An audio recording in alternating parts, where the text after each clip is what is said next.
네, 이 시간 함께 나누실 하나님 말씀은 이사야서 13장 말씀입니다. 이사야 13장 1절에서 22절까지 말씀입니다. 제 성경으로 구약성서 982페이지에 있습니다. 구약성서 982페이지 이사야 13장 1절에서 22절까지 말씀입니다.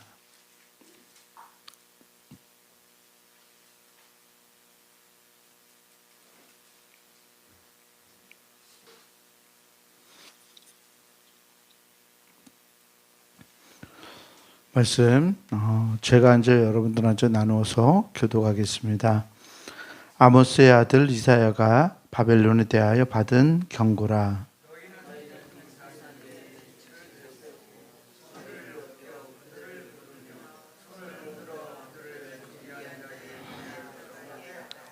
내가 거룩하게 구별한 자들에게 명령하고 나의 위엄을 기뻐하는 용사들을 불러 나의 노여움을 전하게 하였느니라.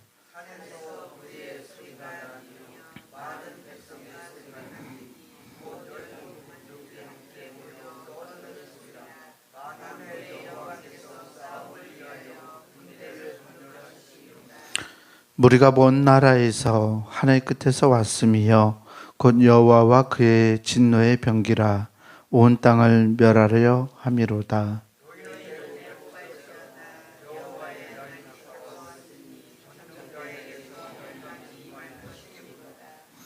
그러므로 모든 손의 힘이 풀리고 각 사람들의 마음이 녹을 것이라.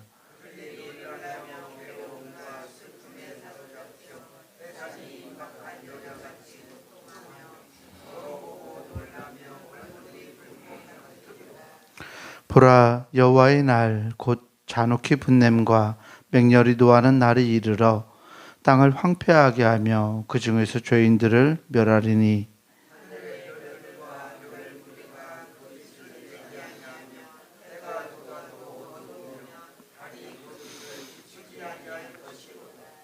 내가 세상의 왕과 악인의 죄를 벌하며 교만한 자의 오만을 끊으며 강포한 자의 거만을 낮출 것이며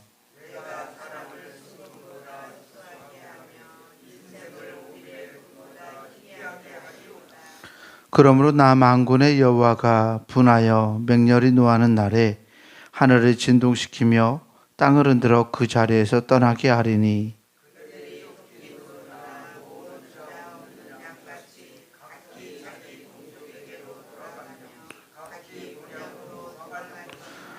만나는 자마다 창에 찔리겠고 잡히는 자마다 칼에 엎드러지겠고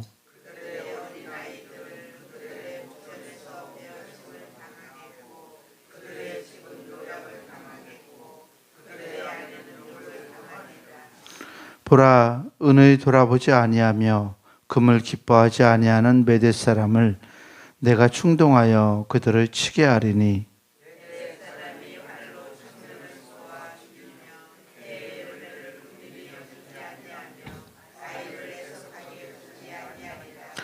열국의 여왕이요 갈대아 사람이 자랑하는 놀이개가 된 바벨론이 하나님께 멸망당한 소돔과 고모라 같이 되리니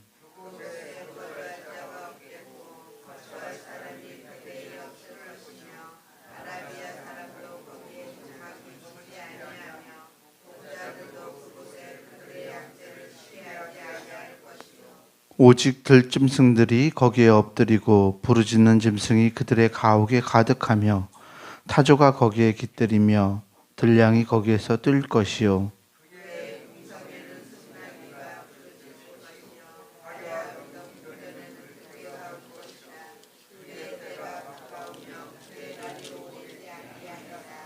아멘. 주님이 주시는 은혜와 평강이 오늘 새벽 하나님께 나아가는 우리 모두에게 함께하기를 주의 이름으로 축원합니다. 오늘 우리가 이사야서 13장 말씀을 읽었어요. 우리가 방금 읽은 것처럼 이방 민족들에 대한 바벨론에 대한 심판의 메시지가 적혀 있습니다.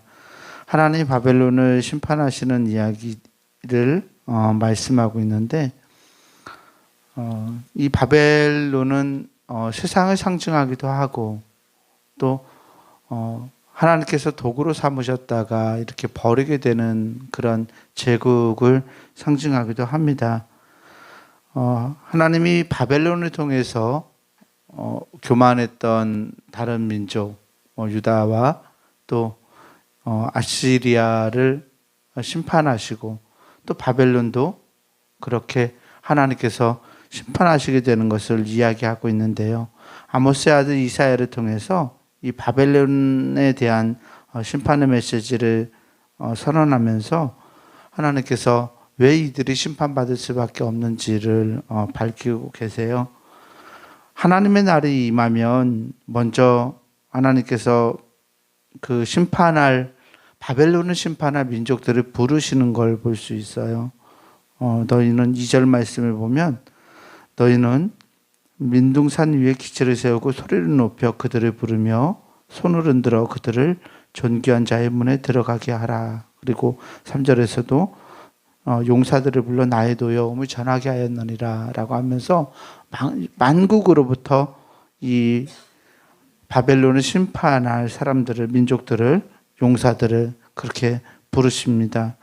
그래서 5절에 보면 무리가 먼 나라에서 하늘 끝에서 왔으며 곧 여호와와 그의 진노의 병기라 온 땅을 멸하려 함이로라 라고 말하고 있습니다.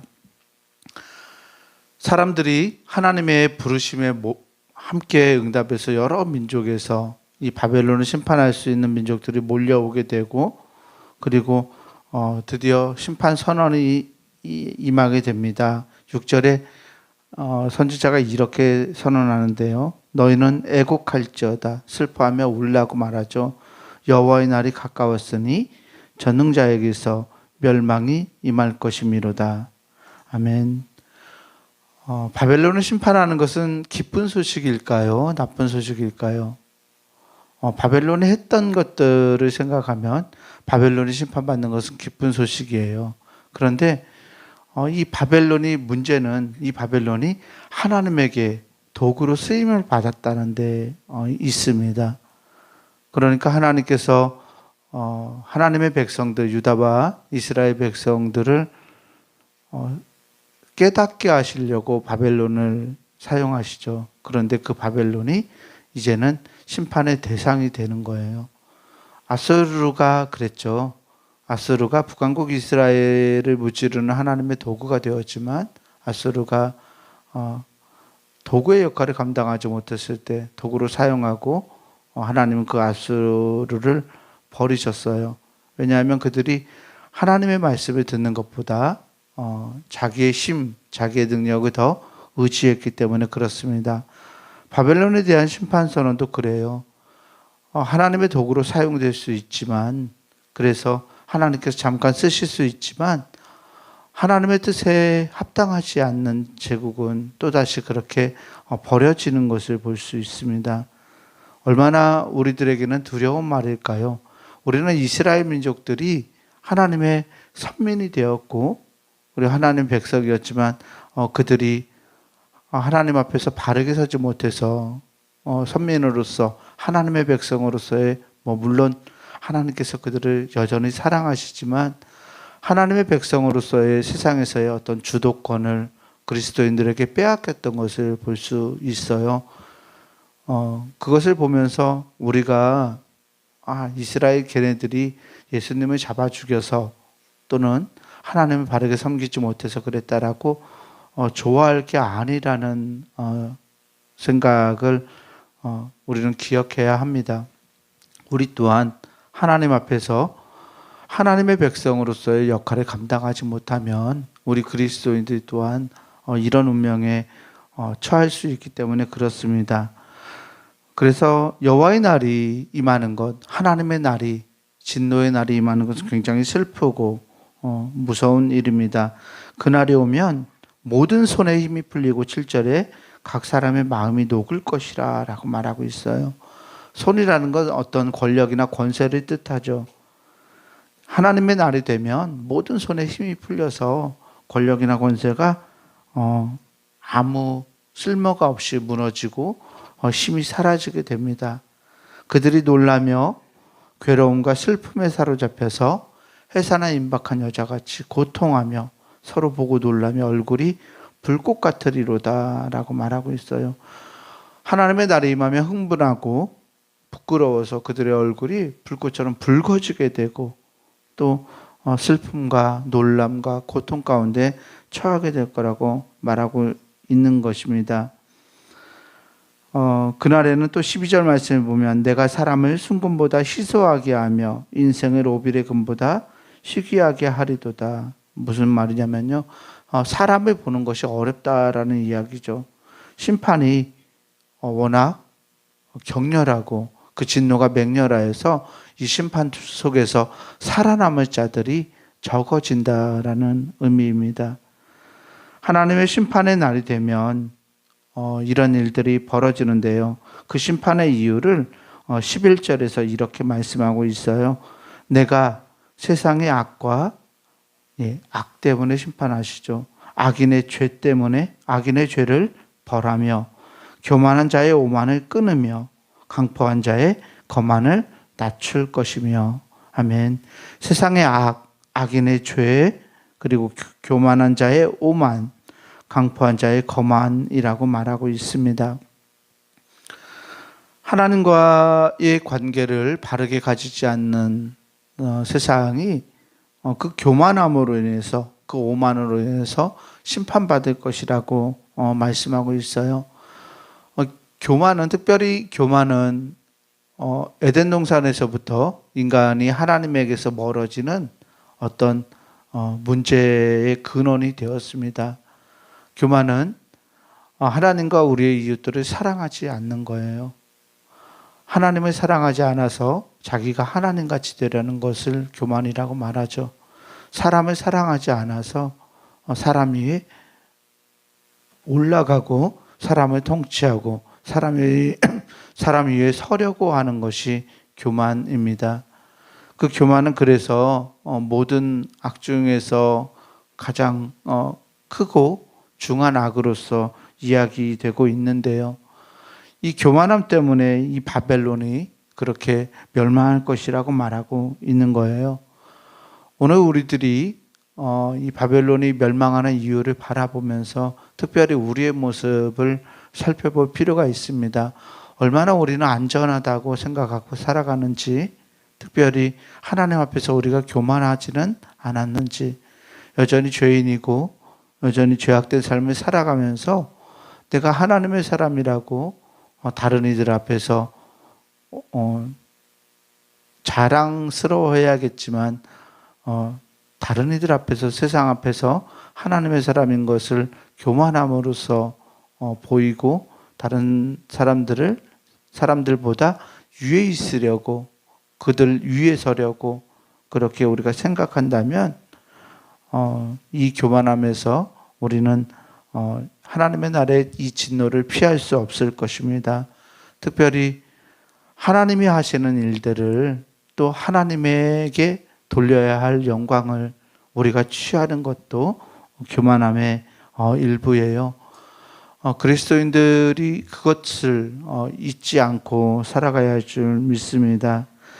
그 교만함으로 인해서 그들은 하나님의 노하는 여호와의 날에 하늘을 진동시키며 땅을 흔들어 그 자리에서 떠나게 하실 것이라고 말하고 있고요.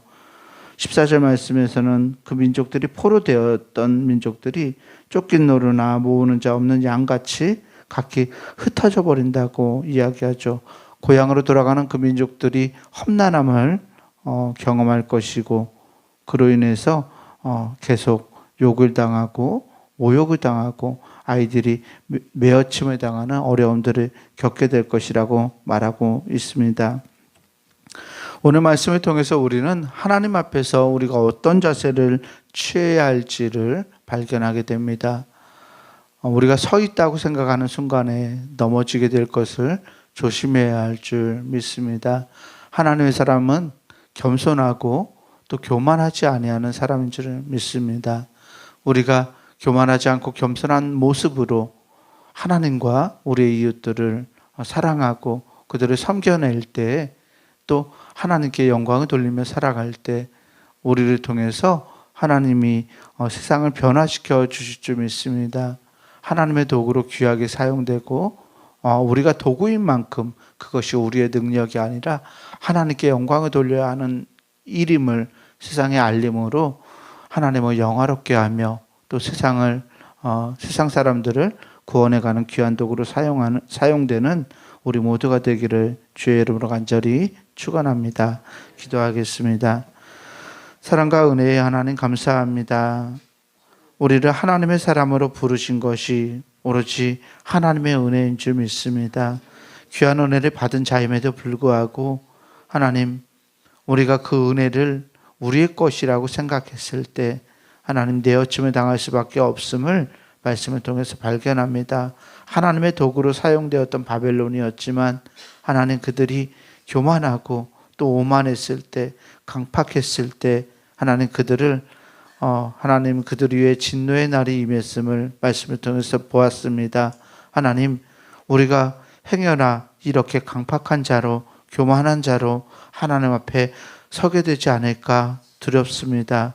하나님, 우리의 마음을 붙들어 주셔서 하나님의 은혜를 알게 하시고 우리를 구원하시고 우리를 인도하시고 우리를 하나님 백성 삼으신 것이 전적인 하나님의 은혜임을 믿음으로 고백할 수 있는 우리 되게 하여 주옵소서. 우리에게 맡겨주신 거룩한 사명도 발견하게 하시고 하나님과 이웃들을 사랑해 가면서 하나님께 영광을 돌리며 하나님의 날이 우리에게 슬픔이나 고통이나 무서움이나 두려움이 아니라 하나님의 날을 기쁨으로 맞이할 수 있는 우리 될 수 있도록 은혜 부으시고 능력을 허락하여 주옵소서. 오늘도 성령 하나님과 동행할 수 있는 복된 날, 거룩한 성일입니다. 하나님, 우리가 이날 우리의 마음을 다하여서 하나님을 찬송하게 하시고 하나님께 영광 돌리는 일들만이 우리 안에 넘칠 수 있도록 우리를 주장하여 주옵소서. 우리 구주 예수 그리스도 이름으로 감사하며 간절히 기도합니다. 아멘. 하늘에 계신 우리 아버지여, 이름이 거룩히 여김을 받으시오며 나라가 임하시오며 뜻이 하늘에서 이루어진 것 같이 땅에서도 이루어지이다. 오늘 우리에게 일용할 양식을 주시옵고 우리가 우리에게 죄 지은 자를 사하여 준 것 같이 우리 죄를 사하여 주시옵고 우리를 시험에 들게 하지 마시옵고 다만 악에서 구하시옵소서. 나라와 권세와 영광이 아버지께 영원히 있사옵나이다. 아멘.